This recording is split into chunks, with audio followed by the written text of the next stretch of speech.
right, ladies and gentlemen, welcome to an episode of UX Pathways. I'm honored to be here with Vipala Lahiri. And Vipala, I'd love to ask you, so what is your current role?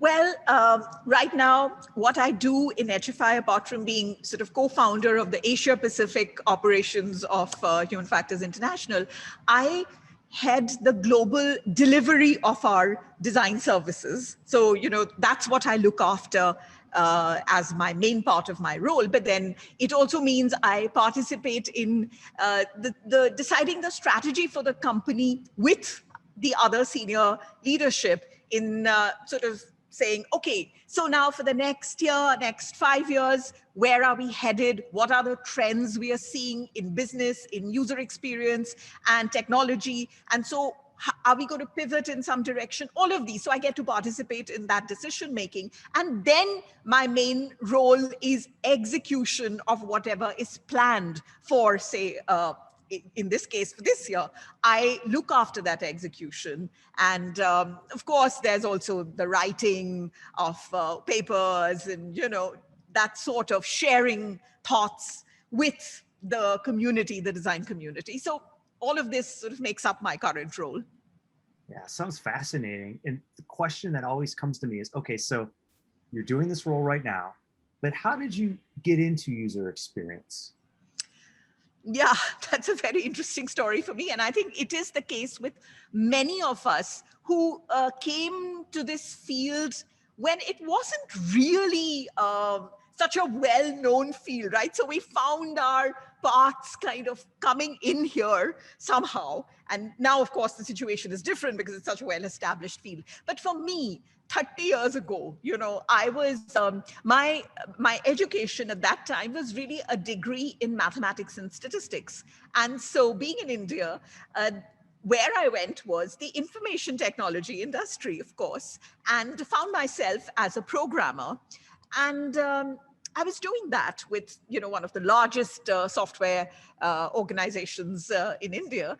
Then when doing that, I realized that here I am working with some of the smartest computer scientists and, all sorts of people putting their brain power to create these systems for large enterprises, global enterprises.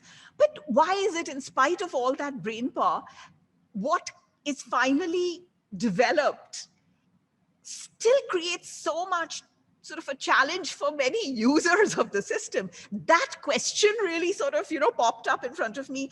And that led me to explore, what is this? Why is this the case?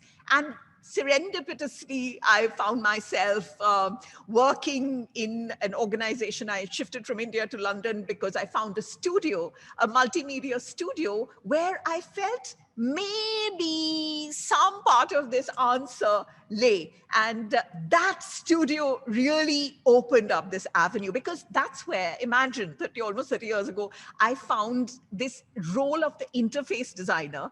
And there were programmers, but there were interface designers. And so then I saw what they were doing, and it was like, I want to do this.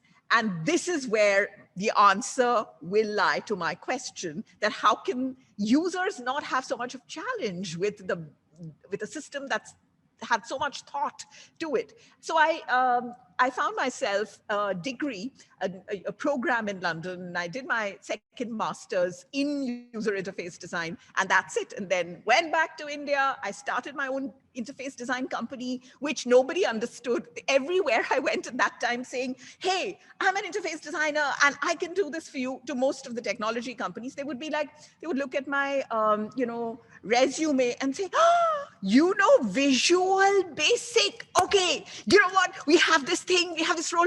We can send you off to this project right away. You can, we really need Visual Basic coders. Like, no. That was a previous life. I'm an interface designer. This is what I do in this company that I have formed. And there was much less interest the moment I said that. So it was quite a difficult time. But anyway, that's how my journey began. And then I met HFI, then my small company got acquired, and I've been with HFI, therefore founded the Asia Pacific operation. That's been 21 years. And wow, I've really enjoyed it, and I love what I do.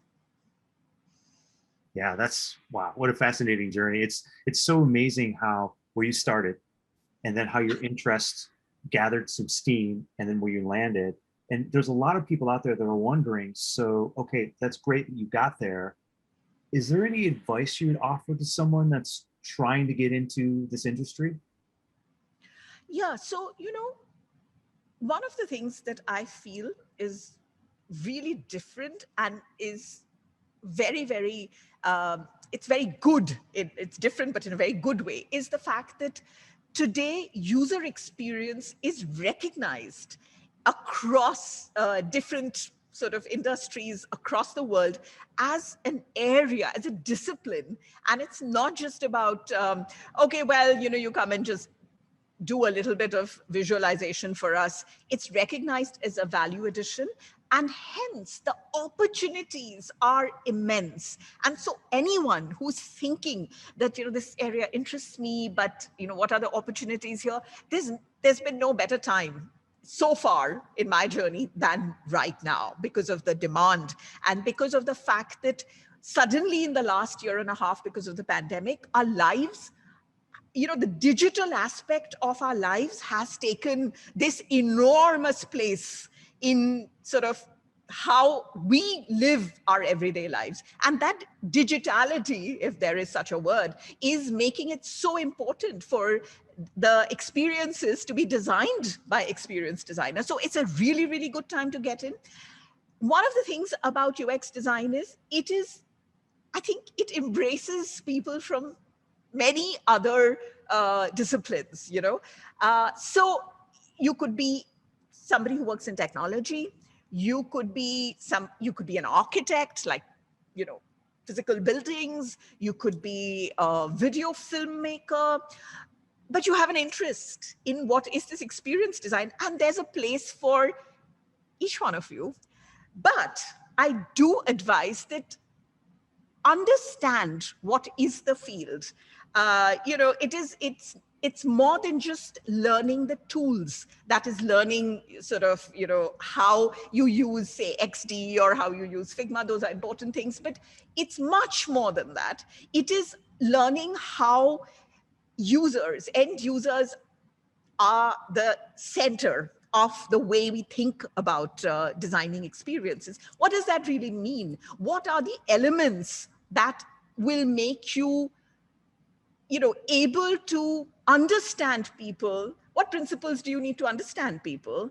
And those come from psychology, those come from other social sciences. So what are those things? And then how do you apply them to create that experience? So find for yourselves a way that you can get sort of this understanding. And there are many, many programs available now, long, short, depending upon your interest. But I would advise anybody wanting to enter the field now, make use of the opportunity of so much knowledge being available and provided in the form of various programs. Make use of that, get an understanding, and there are immense opportunities. Seize the day.